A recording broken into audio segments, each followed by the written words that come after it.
Hello, welcome to the Enchanted Circle podcast, and welcome to our 11th episode. We are a new podcast of three best friends that have known each other since high school that love fantasy books. So here we are doing what we love most, which is obviously reading, theorizing, and having a great time together. From meeting in high school to reading Harry Potter, Twilight, and the Mortal Instruments series to reading Fourth Wing and ACOTAR, we are all back to rereading Fourth Wing and Iron Flame to prepare for the upcoming release of Onyx Storm. So we created this podcast for the recap and to theorize together. I'm Carolina. Welcome to episode 11. We are covering chapters 29 to 34. So on the schedule, I know we added chapter 35 to this episode, but we believe that chapter 35 would be best next episode to tie everything in together. If you know, you know. So anyway, we'll be doing chapters 29 through 34 of Iron Flame by Rebecca Yarros and getting ready for Christmas. Oh my God, my son is staring at the presents under the Christmas tree. Like, what's that? I can't wait for him to open all his presents, which is quite the abundance. Also, update on the Kindred series. It's so good. I can't wait to keep reading. I hope you enjoy our podcast and have fun. It's me, Steph. And I'm back from Disney, exhausted and in full Christmas mode. Disney is just as magical as everyone says it is, and the faces of my girls, that joy will last me for a lifetime. This time of the year feels like time is flying and I just can't keep up with it. I am feeling a little overwhelmed, but I'm trying to be present and remember that this time will pass, and before I know it, I'll have the real winter blues in January. Although January means Onyx Storm, so there is some light at the end of the tunnel. I hope you all remember to take some time to yourself and fill your cup as you fill up others' cups. Much love to all of you. Bella here.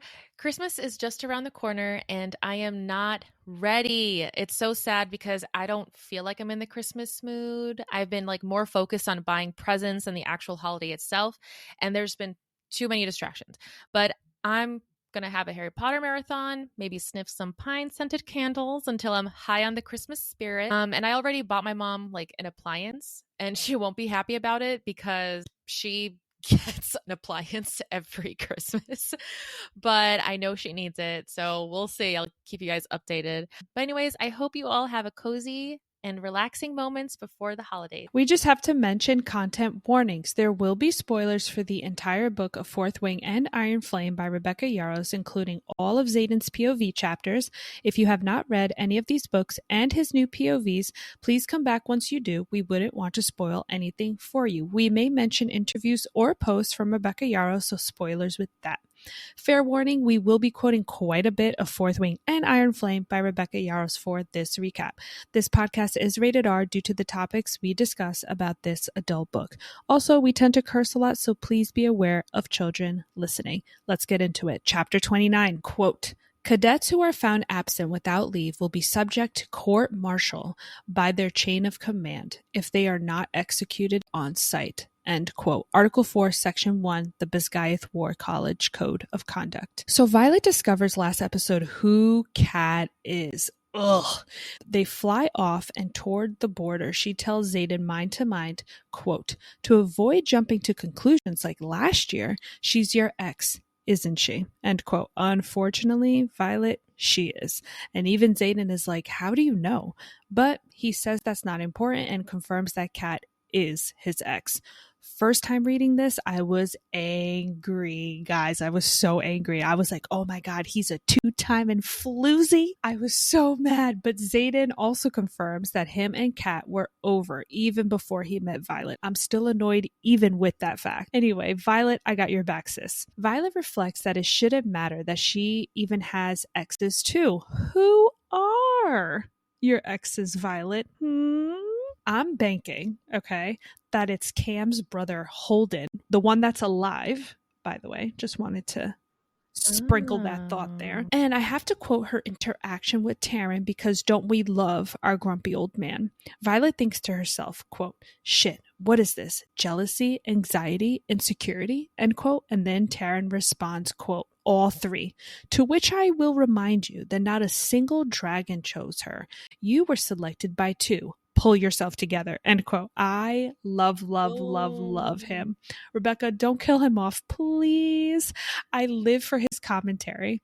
I will agree here with Tairn. Like Violet, you're the baddest bitch in the land, okay? You command the skies, bruh. Do not let this woman bring you down with her bullshit. Violet doubts herself and even notes how Xaden did choose Kat at one point. Tairn tells her to pull herself together again. The rest of the flight, she rode in silence. I feel for Violet here because right now she needs her girl Ree to tell her, bish, you're Violet Soaringale. Get it together and fuck you, Kat. They arrive to the field and Tairn tells her they leave early in the morning. As Tairn is leaving with Sigale for the night, she notes that their tails swishing in rhythm together, and it's the little things here that make us all smile, and it's a cute note to Sigale and Tairn's mating bond. So Xaden approaches and embraces her, and he notes her mood and even asks her if they have to spend the small time they have together talking about Kat. You have a point, Xaden, especially since Varrish and them are working 2 times as hard to make sure they don't see each other. Violet agrees and tells him no. But, quote, not unless you'd like to spend them talking about my previous lovers, end quote. I'd love to see Xaden's facial expression here, but I wonder who Violet's previous lovers are, and I'd squeal. Okay, Rick. I wish. I'd squeal if they show up in later books and squeal harder if Xaden has to interact with them. Okay, moving on. Xaden responds basically saying, absolutely not. Violet, getting to business, did mention that they have to talk about Trakaris, and Xaden says, quote, fuck, I'd almost rather talk about our exes. Who are your exes? Do I know them? End quote. Okay, this is when I'm like, Violet's exes are important because this is the 3rd mention of them, and you know Rebecca wouldn't mention it multiple times unless it meant something. Side note, guys, y'all know I'm listening to the graphic audio, okay? It was mentioned again, okay? Violet's exes. And then Violet was saying something, and then Xaden was like, I don't want to know who your exes are. I was like, oh, I feel like this is important, okay? So just want to mention that here. That would be the 4th time she's mentioned it that I recall. Anyway, Violet doesn't answer his question. And why do you think that is? I think Rebecca is waiting to reveal this at a later time. Smart. Rebecca, please deliver a delicious jealousy scene with Xaden, please, because I will eat that up. Thank you. We love you. But moving on. Violet asks him, what does Trakaris want for the Luminary? But Xaden doesn't outright answer that either. Selective truths. We now know about his engagement to Kat, but I wonder why he wouldn't tell Violet that here. But anyway, Trakaris wants to see Violet wield, basically, but Xaden refuses to risk Violet, and you think our girl will listen? Absolutely not. We need that Luminary. Xaden says, quote, I told you in Arisha, I would rather lose this entire war than live without you, end quote. Oh, this man is just amazing, guys. Amazing. You guys know I love the Bodhi flight jacket scene so much. And Violet notes a weight being sheathed at her shoulder because she's wearing Xaden's flight jacket now. It's an alloy dagger he gives her, but pause. I love how he makes sure she's going back in his flight jacket, not Bodhi's. I love jealous Xaden so much, guys. Oh my God, don't we all? Anyway, so during this time, Violet updates Xaden on everything. The propaganda, Jack Barlow being alive, Varrish punching her shoulder out, Signet blocking Elixir, Dane challenging her, and telling him about Arik. What about Arik, Violet? Okay, let me stop. All right, scene cuts out. Tairn and Violet land on the field in Basgayat the next afternoon. Dragons and their riders are noted everywhere. Tairn even says that Varrish and Atos have definitely been alerted that they're back. Violet says to him that she will take her punishment, and Tairn is like, nah sis, it's because of me we left more than you, and that he won't stand for her to be punished because of him. Violet asks Tairn about Andarna, and she learns from him that Andarna is requiring more sleep than most during this time. Violet is like, oh my God. And Tairn is like, girl, worrying changes nothing, and that Andarna is guarded by the elders. Violet tells him, quote, I'll tell you if my punishment includes death or inconvenience, end quote. Well then, Violet is at the gauntlet and notices that her squad is there practicing. Arik and Visa notably made it to the top. Sloane is watching another girl go on the spinning logs, and Violet yells out for Sloane to take that one on a run. Sloane, still hating Violet here, tells her she doesn't need her help, and Violet responds that Liam won the gauntlet patch last year and try not to die. Thanks. Immaterial sees her and tells Violet that she has angered leadership over leaving, and she said that she couldn't help it. Violet noted before how she should put the alloy dagger in her bag when she landed, but she hasn't had the chance yet. Thankfully, she didn't. Violet reaches the second-year floor, and Professor Kaori is there looking up from his book, and Violet even waves to him. Rereading this, I wonder if Kaori placed himself there on purpose to protect Violet. Do all the teachers know what Varrish is trying to do? Varrish yells out, quote, "There she is," end quote, to his two henchmen, and he also says that they have been waiting for Violet. Remember, Violet has her alloy dagger, and if they catch her, she is fucked. Basically, after some back and forth, he tells her to show her bag because they're about to check it. And she's like, oh my God, thank goodness she didn't place the dagger in the bag. But now Varrish sees that she's not wearing her own uniform, and he's trying to say she's, quote, impersonating an officer, which is a huge crime. Here we go. This greaseball is trying to find anything to get Violet. They see Bodhi's jacket, and Violet knows they're going to ask for Xaden's jacket next. And she is like, she's so fucked. And yes, Violet, without your bestie, you would be. She notes that Rhee's door squeaks open, and she sees her. And then Rhee closes the door, and Violet is like, oh my God, I'm all alone. I did not doubt Rhee for a second in this scene. I knew she would come through some way, somehow. Varrish finally tells his henchmen to check the jacket she's wearing, and Professor Kaori steps in. King! He says, quote, did I just hear you order your aides, or whatever it is you're calling them, to strip a cadet? End quote. Get him. Get him, Kaori. He is my favorite professor. Yeah, him and ever. Devira are pretty up there. They're the best. Yeah. And Emetario too. Emetario even said that Violet's his favorite, without saying it, of course. I'll say it. Also, side note, do you think his minions are venom? I wonder, they're just annoying little things. But anyway, Violet corrects Varrish by saying the codex doesn't say she can't wear someone's flight jacket, and she's not claiming to be anyone she's not. And there's no name tag on Xaden's jacket. Bam! Varrish, you greaseball. Kaori tells Varrish that Violet got him there and asks him when did they start searching cadets' bags. Varrish tells him that this doesn't involve him. Kaori, being a total badass, tells him that he's staying and, quote, power must always be kept in check. Don't you think, Major Varrish? End quote. Kaori is an absolute gem in this scene, and Varrish still insists on the flight jacket, and Violet hands it over. He checks every single pocket. He couldn't find the dagger. Varrish continues to say that Violet still needs to answer for her crimes. Guys, they're trying so hard to kill her. It's so bad. Kaori coming back also from my previous question, I definitely think he was sitting there on purpose because he knew Varrish would try shit. He tells Varrish that Panchek cleared her of all charges because it wasn't Violet's choice, it was Tairn's. Varrish says something interesting here. Quote, some of us do not bow to the whims of our dragons. In fact, we influence them. End quote. Kaori retorts, damn. I just had to say that because, again, this is a blind mice podcast because I was like, I didn't even catch the vetting connection. And it goes back to the bad breath. Okay. It goes back to the bad breath. The bad influence can affect the dragons and their bonds, and something And happens. It goes back to the orange dragon theory. The orange dragons are fishy.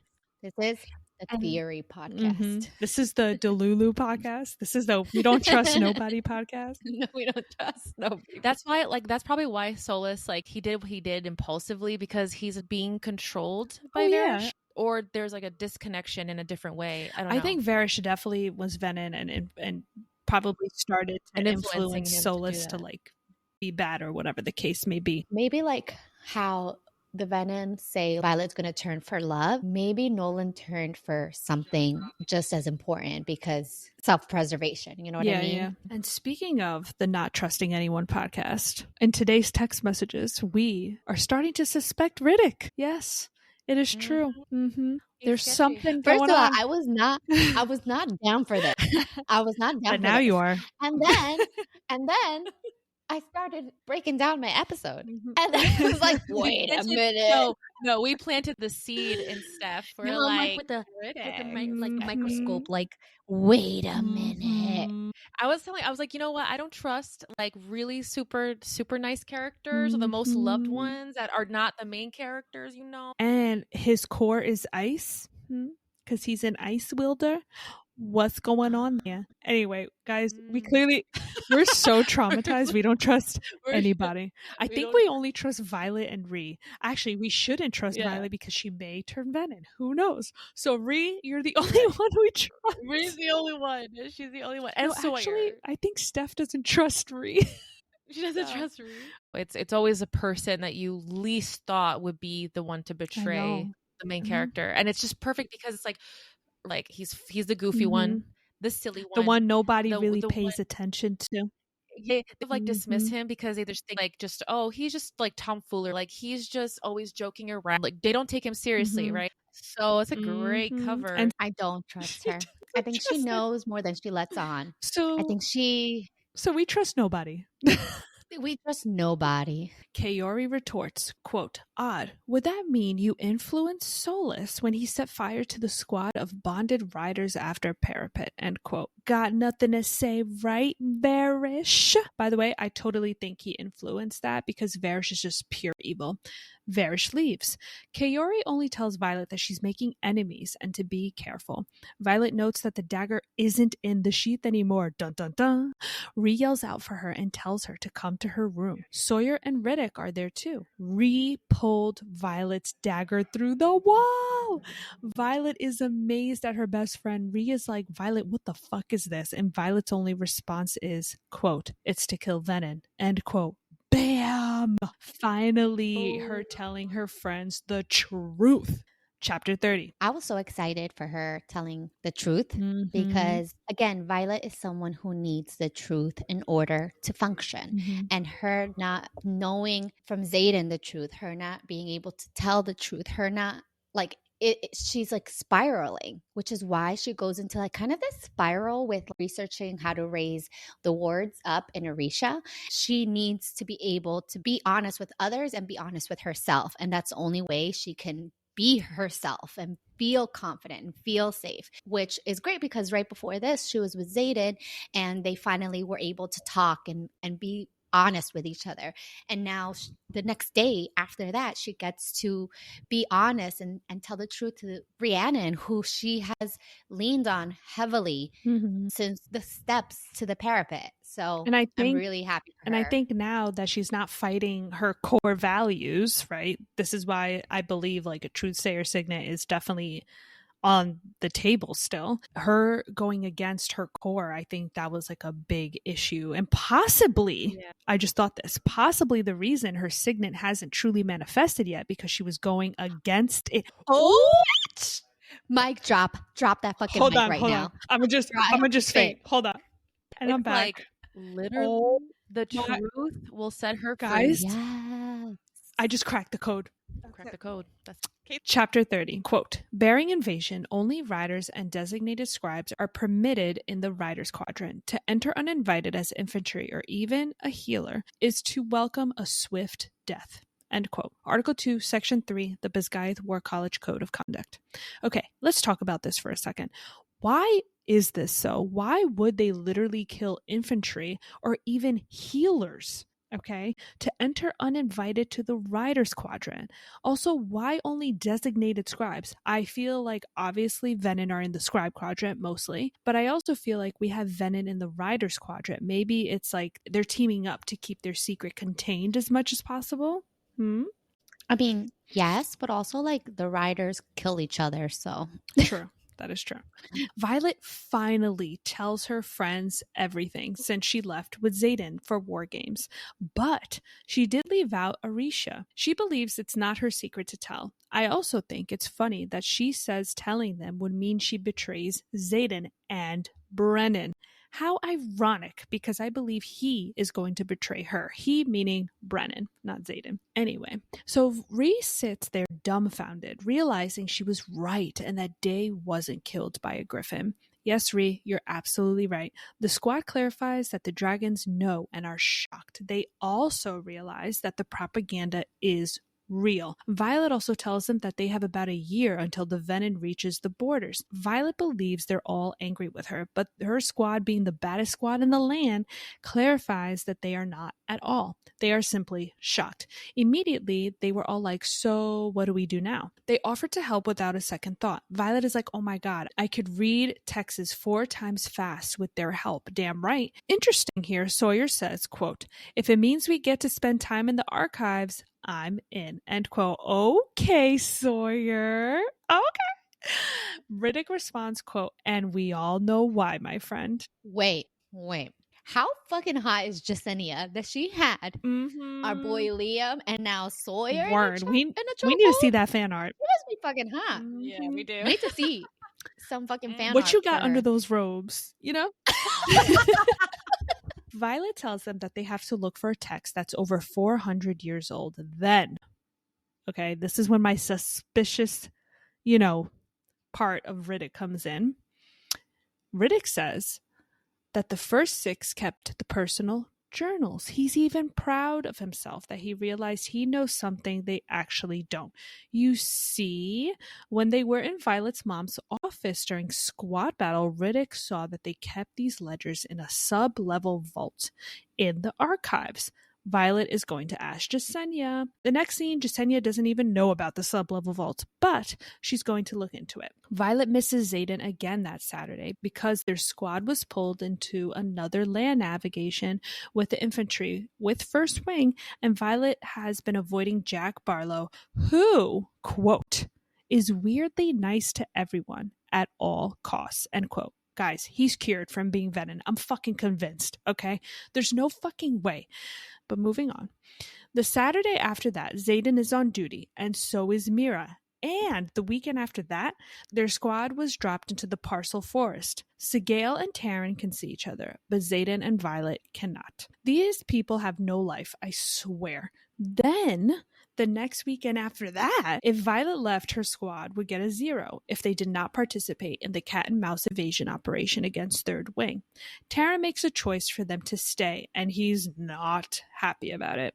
It's now Threshing, and Violet is nervous for Sloane. But before we get started with that, just know it's been, maybe like a month or so that they haven't seen each other? That's a long fucking time. Mad Woman theory here. Can Violet talk to the gods? Why I say this is because as she's nervous for Sloane, she hasn't seen her yet. She says in italics to herself, quote, I'll find time to get to temple if you could just be with her, end quote. She says to Dune, the goddess of war. I find it interesting that it's in italics because it's as if she's speaking mind to mind with the goddess herself. Just an interesting little theory.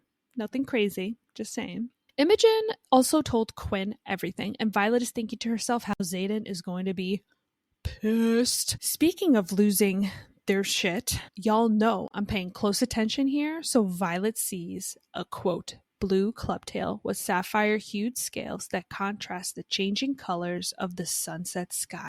And he's beautiful, end quote. Beautiful being italicized, by the way. Even Tairn, guys, even Tairn says, quote, we've always been the better looking species, end quote. I fucking love him. But I also want to note that it's kind of him saying, yeah, he knows that dragon is also beautiful. So I've been seeing all over TikTok a theory that what if this blue clubtail, which we find out is Oryx dragon, is Andarna's mate? I find it interesting that Rebecca notes, I know his scales don't change color, but I find it interesting her choice of words saying that his sapphire-hued scales contrast the changing colors of the sunset, okay? And I just find it interesting that those choice of words, because our girl Andarna, as you know, her scales change color. Just Right. interesting to note there. I just thought that was cute, you know? Is it like a little hint, a little like, you know?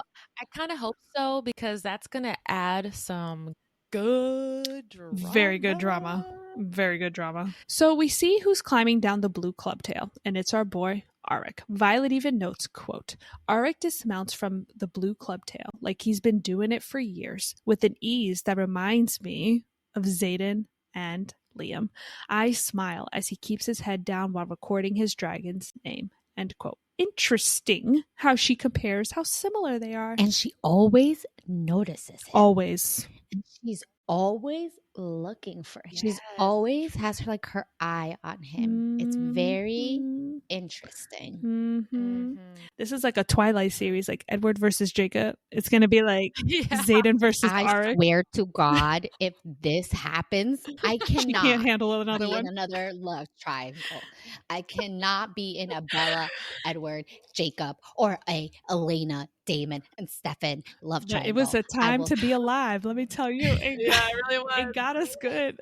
Hashtag Team Damon, hashtag Team Klaus, and hashtag Team Edward. Those are my picks, by the way. Just saying. I have to agree with that. Yeah, me too. Wait, y'all didn't like well, Bella didn't like Klaus. I remember you didn't like Klaus. I didn't at first until the originals? new series I know. the originals. When that came out, I was like, oh, daddy. There's something about him. Didn't like Klaus either. but then I didn't like that Caroline ended up with Steph. I know. They did not make sense to me. I think the fandom wants Caroline and Klaus. They need to like redo that. They really dropped the ball there. They did. They could have gotten way more money from me personally.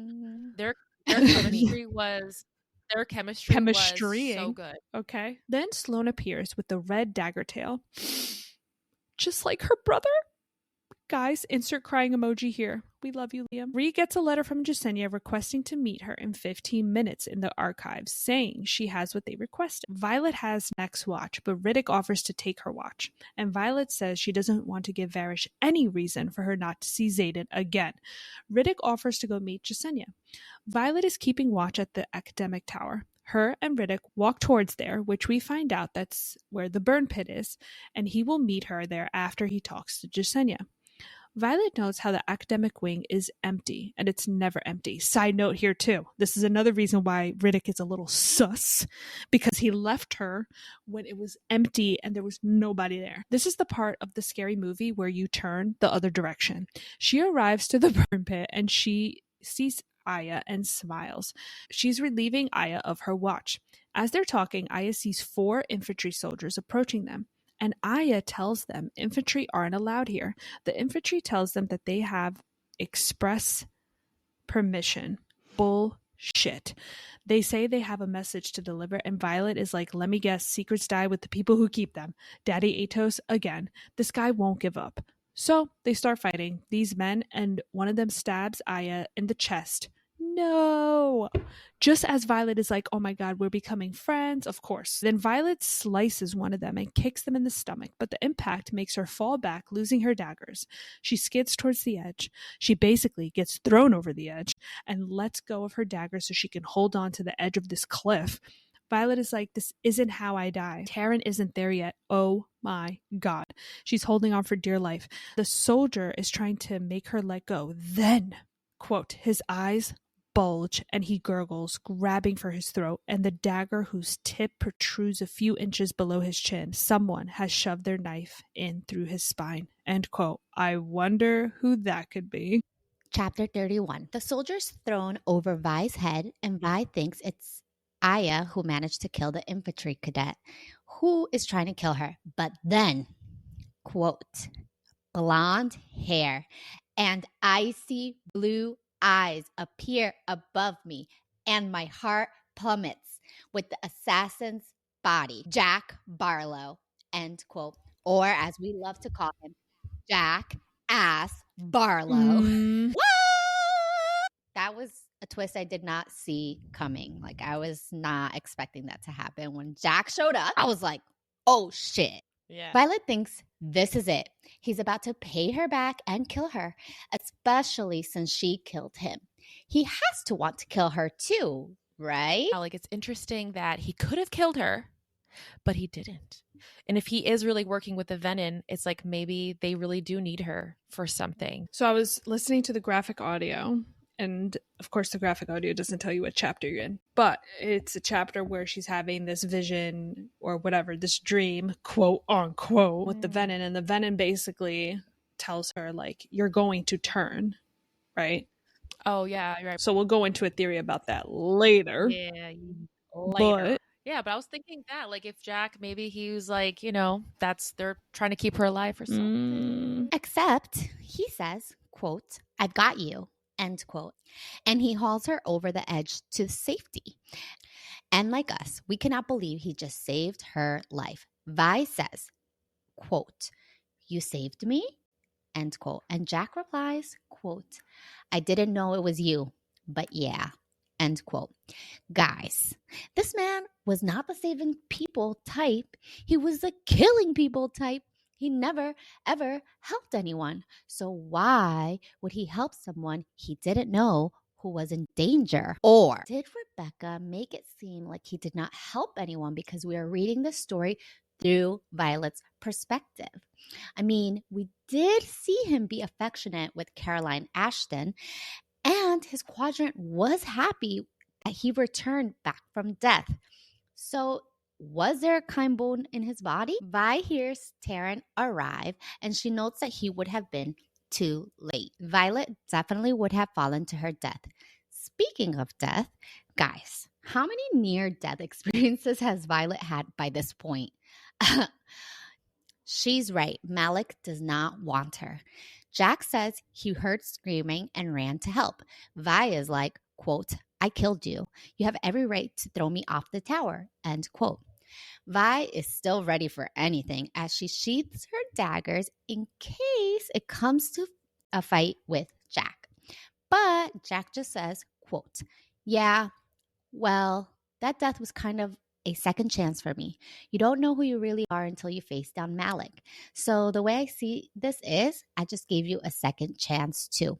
We're even," end quote. And then he just walks away.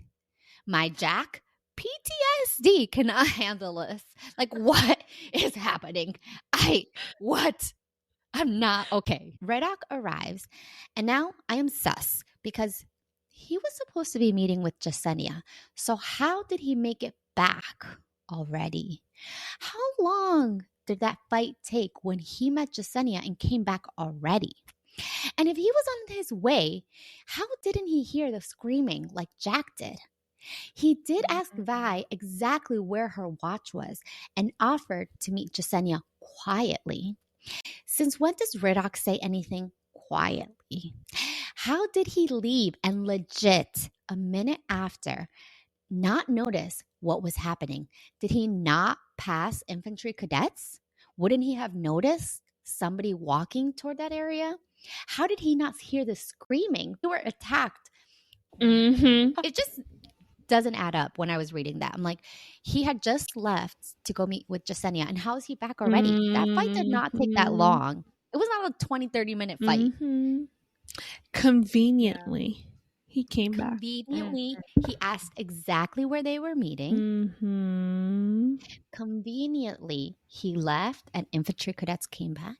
And conveniently, after Jack leaves, he comes back. Yeah, like how did those infantry cadets know that she was going to be there? And he's an ice wielder, so he's ice at his core, cold at the core. I never even broke this down until Carolina came in with her Ridoc theory. No way. And then I read this and I was like, wait a minute. It makes no, actually, Bella started the. No, it was us. I was like, wait, like, Ridoc, and then I knew what she was thinking before she even said it. I was like, oh, he's sus, isn't he? You know, I was like, no, that's their friend. Oh my god, like how dare? Yeah, I'm like, am I overthinking it? And I was like, and then when I told you, you're like, yeah, right. And I was literally like, no. And then I was writing this, and I was like, wait. Yes. Yeah. It doesn't add. It just doesn't add up that he said goodbye to her. She said hello to Aya, and they were literally attacked, and he didn't hear it. Jack heard screaming. And where was Jack? Came. You know, was he farther than Ridoc? It just doesn't make sense. Jack heard screaming and ran. How didn't Ridoc hear screaming? And what's that other tattoo that Ridoc got? Let's just say. The fight lasted 5 minutes. He couldn't have made it from dropping her, walking her there, talking within those 5 minutes, like that fight. Yeah, so it doesn't add up. Now it's like the math ain't mathin'. It doesn't add up. The math ain't. But it ain't mathin'. Again, Jack heard screaming. Why doesn't Ridoc say he heard the screaming too? Because he knew it was What if- happening. He's a what if- spy. I do think, like you were saying, Carolina, I think maybe he was really cured. I think so. We hear Nolan be extremely drained from the mending that he did on Jack. So maybe for a moment he was cured, and maybe he's a good. Again, he is kind to Caroline, so maybe it's not as black and white as we think. Mhm. We need a background of Jack. Again, my He's theory that somebody's he's baby, like you said. Xaden's half brother is still there. I don't care what anybody says. He's important. Really, I'll bet important. I'll bet money that he is the descendant of the brother who became Venom, the 1st Venom, or something. Somebody's baby. Somebody's baby. Important baby. Okay, moving on. Violet tells Ridoc that Jack saved her life, which he can't believe either. He lets her know that Jasenia knows where the vault is, and there are wards, but they need someone in King Tori's line to help. Violet tells Ridoc, quote, then it's a good thing we have access to a prince who happens to hate his father, end quote. Jack pot. Like, literally. Chapter 32, quote, Xaden stares down at me that Saturday, his eyes boring a hole through my soul, and a muscle in his jaw ticks once, twice, end quote. Vi says, quote, say something, end quote, as she knows that there aren't any shadows creeping out from under her bed, and as Xaden takes a deep breath. Violet definitely has watery bowels like Farrah. Does her toes curl too? Stop it. I hate that line. Just so everyone knows, we cannot stand when books say toes curl. It's just like, I don't know. It's just not, it's not it. Listen, I don't like it. And I was like, I don't understand why. Like, I don't get that because I never experienced that. And then last week I experienced it. Like, I was reading something in Throne of Glass and I was like, Bella, her toes curled. I felt shut up. I get it. Now you're a hashtag toes girl. Toes curl. I'm a toes curl girl. Like, okay, gnarly toes just curling. Oh my God. No, listen, I'm telling you right now, I cannot curl my toes just on a regular. Like, I tried to do like ballerina stuff, and every time I do that, I get cramp? Yes. I get a really bad cramp. We are the athletic podcast. No, listen, every time I wanted to take ballet classes, but I realized that every time I poked my toe, like 7 times out of 10, it was just the toes weren't curling. Don't curl your toes. Don't. One toe goes up, one goes down. Listen, and I'm such a pro, you guys, that for all you guys out there, if you guys have a toe cramp, you know what you do? Step on your foot. Just step on your foot. Whenever I get it, I just put my other foot on top of my foot. I flatten that bitch out. This is the Cure Your Toe podcast. We gotta give some health tidbits here and there. Wellness tidbits. I cannot. Oh my God. I cannot handle you guys. Okay, so moving on. I gotta take a deep breath. Like Xaden has to take a deep breath, you guys. Oh my God. Xaden has to take a lot of deep breaths as he thinks his words over carefully. Cause shit, Violet just told his most guarded secret.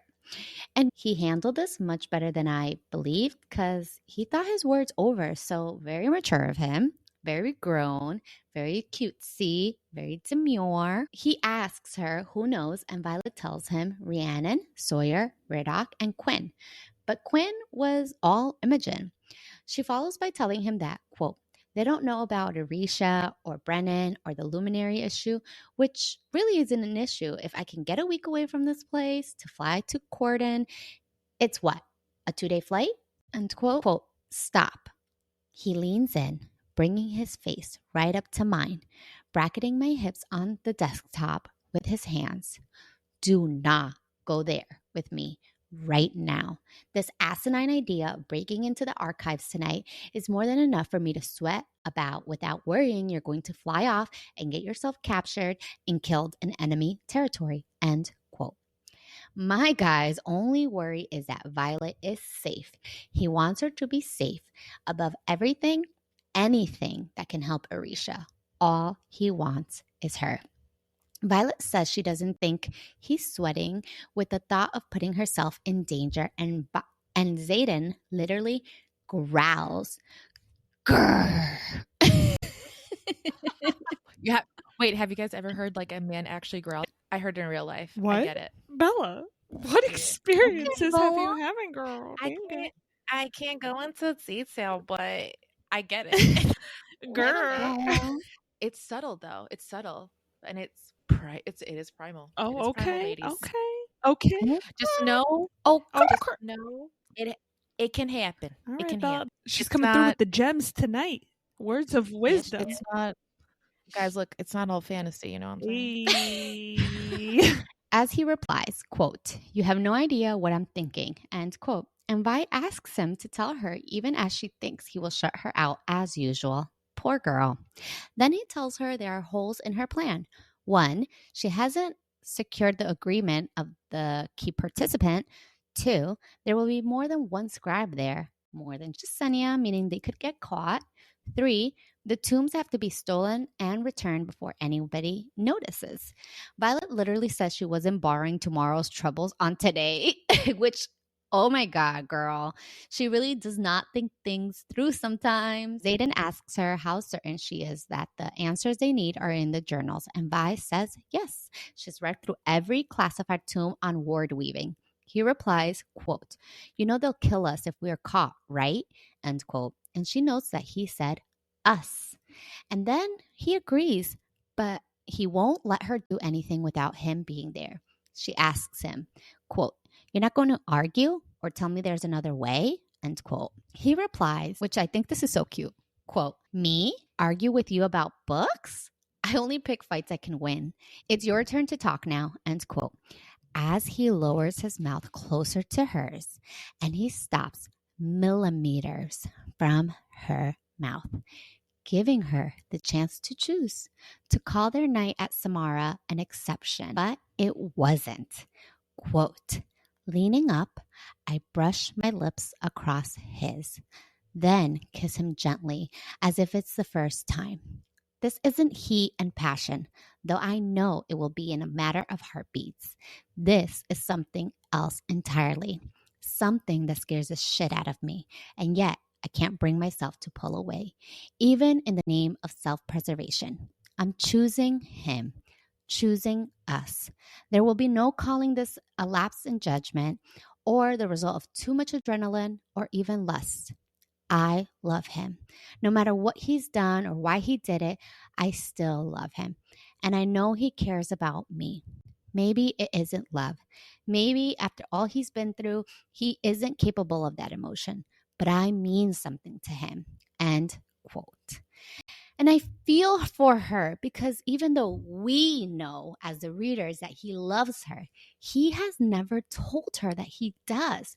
He's keeping secrets, telling her selective truths, and hasn't mentioned that he loves her, even though Violet told him months ago. She doesn't know how he feels for her, and this just makes me feel so sad for her. Xaden tells her, quote, "We have to stop or we're not leaving this room tonight." End quote. So hot.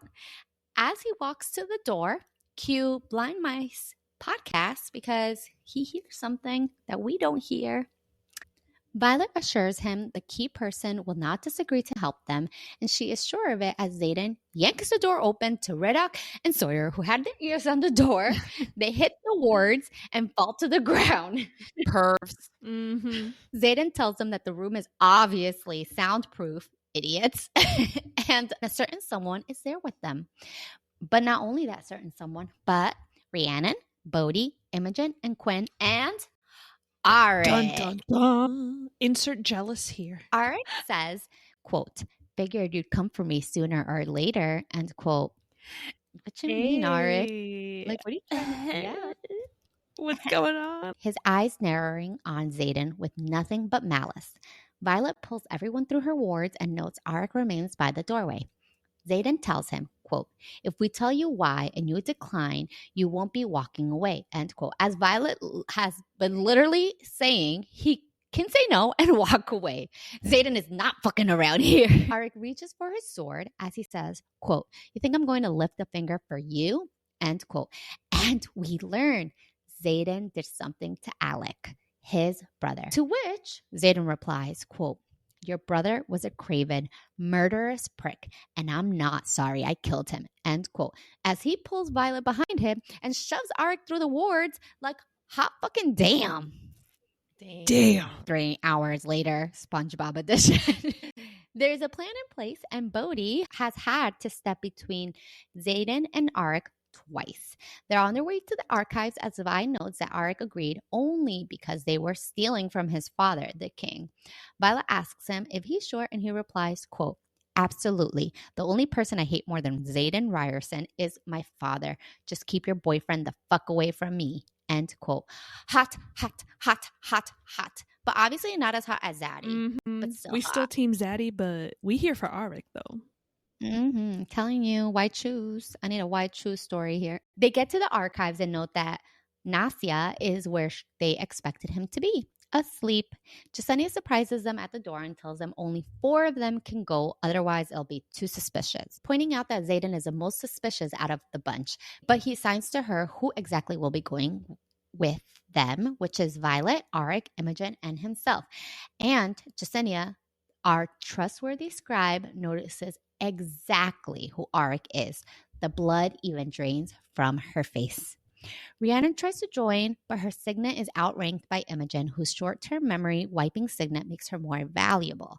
Sometimes I even wonder if she has ever done it to Violet or if she will in the future. They start making their way to the vault, and Jasenia tells them they can't go beyond the hour because if they do, the wards in the archives will kill them. Xaden uses his shadows to keep himself from the view of others. Violet mirrors Jasenia appearing as a scribe as well. All of them are dressed as scribes. Cadet Samuelson, a first-year scribe cadet who forgot binding assessment in Cully's room, Jasenia snaps back, embarrassing him by saying, quote, forgetfulness doesn't become a scribe, end quote. Damn, girl. In the same moment, Xaden is about to use his shadows to kill said scribe. Thankfully, Jasenia saves the poor cadet. They head out of the main library and down a hallway with classrooms on each side. Vi notes she's never been this deep into the archives, even though she has spent years studying in them. Xaden catches up, no longer hiding himself in shadow, and Vi tells him, quote, someone is going to notice all that black, end quote. To which Xaden replies, quote, there's no one here, at least not in this section, end quote. Arik says, quote, your shadows tell you that, end quote. Okay, guys, smart of Arik that he was a little bit suspicious about this moment. But Xaden just replies by saying, quote, I thought we agreed not to speak, shutting him right up. In one of the classrooms, Jasenia goes toward a bookshelf wall and pulls a lever, and the corner of the room separates from the other stones. It rotates a quarter turn and reveals a steep staircase. Vi whispers, quote, amazing, end quote, as Xaden looks over her and says, quote, I feel like I'm looking at what could have been, end quote. And she replies, quote, and, end quote. And he says, quote, you look better in black, end quote. Cutie. Hey. Jasenia says that it's as far as she can take them without someone noticing she is gone from her post. She also tells them, quote, according to the others, the normal archives wards end here. So if you can't get back out in time, you're safer down there overnight, end quote. Who are the others? She leaves telling them, quote, good luck, end quote. Imogen notes, quote, we're down to 45 minutes, end quote. It took them 15 minutes to make their way through the archives, leaving them with only 30 minutes to search for their journal so that they have those 15 minutes to get out. Xaden laces his fingers with Violet as he says, quote, that we better move quickly, end quote. And they start down the stairs. Chapter 33. They descend down the stairs, and Xaden warns them that there are 2 guards that he puts out. As they walk down the long tunnel, the feeling of a ward starts to get stronger the closer they get to the end of the tunnel. They make it through an archway where a circular library is seen, protected by a ward. And as they approach, Violet and Imogen notices an uneasy feeling inside of them because of the ward. But Arik only hears a hum. As if it's like no big deal, but maybe that's because his blood is immune to its protection. Violet reminds Arik to look for 2 journals, but Arik hesitates at the amount of books that he has to go through. So he grabs Violet's arm and pulls her through the ward, and Violet immediately falls to her knees and feels nauseous. Xaden is pissed, asking Arik why he did that, and Arik had to explain that it'll be faster with Violet, helping him search because she's the expert. Xaden demands Arik to pull him in, but Arik says, quote, "No, the only perk I'm getting out of this whole expedition is knowing how much it must pain you to realize you can't get to her," end quote. They start looking for Warwick and Lyra's journal, and Violet is resisting the urge to go through all the books. Girl, I feel you. That's how I feel when I'm at Barnes & Noble on limited time. As they are searching, Arik says that Halden is next in line for the throne and reveals that he knows what is going on as well, but is not willing to do anything about it. And Imogen is surprised that Violet kept Arik's real identity a secret for months, and Violet reminds her that she has kept her secrets as well. And Arik then says, quote, "I've known Violet longer, which is why I'm not surprised she kept yours," end quote. Excuse me?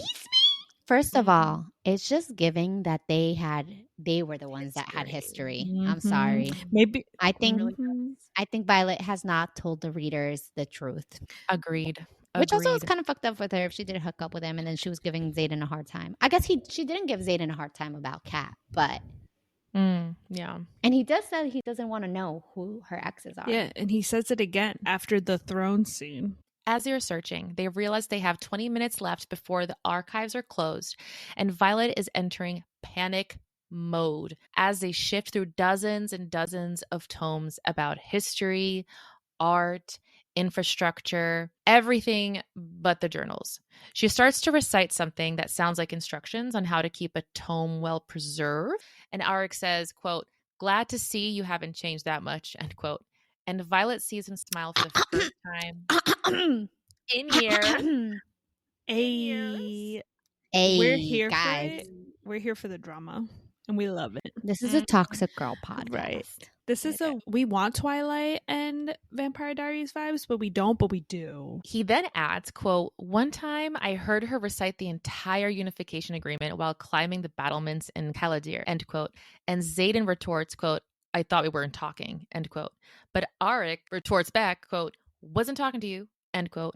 And he looks at Imogen. Imogen then asks, quote, "So it's not all marked ones you hate then?"